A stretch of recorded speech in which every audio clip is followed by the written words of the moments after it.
আব্বা ওরে যেভাবে বিশ্বাস করে, ও যদি অন্ধবিশ্বাসের সুযোগ নেওয়া খারাপ কিছু করে তখন? হ্যাঁ, তোর চিন্তাটা ঠিকই।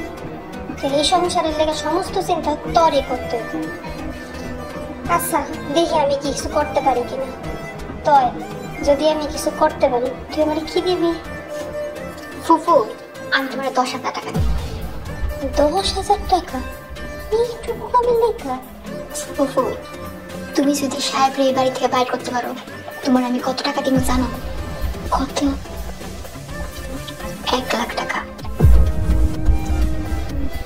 আমি আর লোকমান থেকে বাজার থেকে এসে খেত কোপাইতে যাব। সাহেব, চলো বাজারে যাই ফেলবো।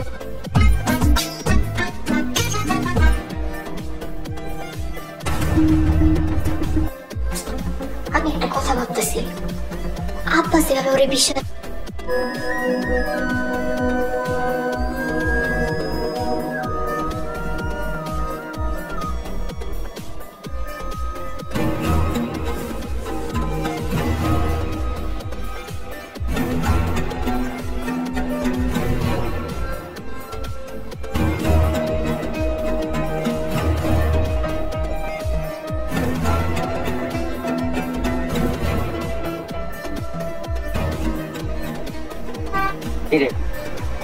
আসে না কেন? সময় তো অনেক হয়ে গেল। আইসা পারবো, পাকা খবর আছে। বুঝিস, প্ল্যান যেন বিধান আবার মিষ্টা খাওয়ার প্রোগ্রাম নাই।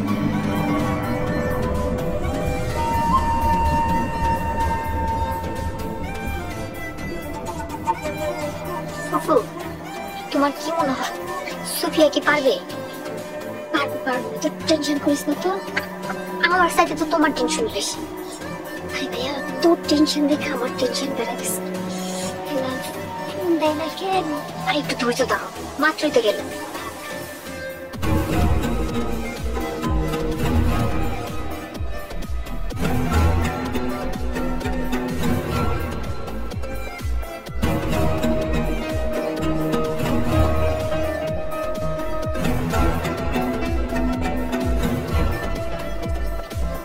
আপনি কই? আমার ভয় লাগতেছে। আপনি আমার পাশে বসে কই আসেন?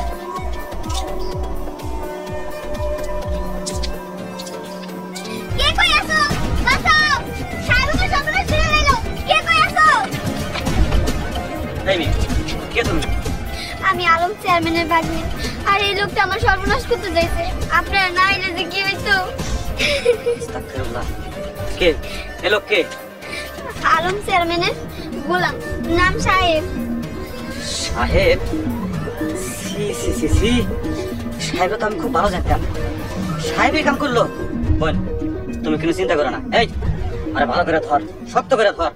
আর সব চেয়ারম্যান বাড়িতে যায়, দেখি চেয়ারম্যান কি বিচার করে। এই মেয়ে, চলো। পরবর্তী পর্ব আসছে খুব শীঘ্রই। কাকা, কাকা, আমার বাজার কাকা। আব্বা, আসসালামু আলাইকুম। ওয়ালাইকুম আসসালাম। মাশাআল্লাহ, আমার মারে আজ খুব সুন্দর লাগতেছে। আমি যখন থাকবো না, তখন যত খুশি আমি এইভাবে বসে থাকি। তা করলেও হয়।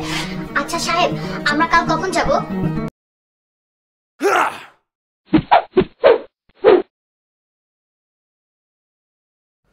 আচ্ছা, আগামী 5 ডিসেম্বর বিকাল 3টায় ইগল টিমে প্রচারিত হবে সাহেব নামে গোলাম 3য় পর্ব।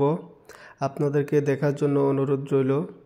ইফতিখারের জীবন কিভাবে দুশ্মন সৎ মানুষের পথে সবসময় শয়তান বাধা হয়ে থাকে, তা থেকে আল্লাহ হেফাজত করে।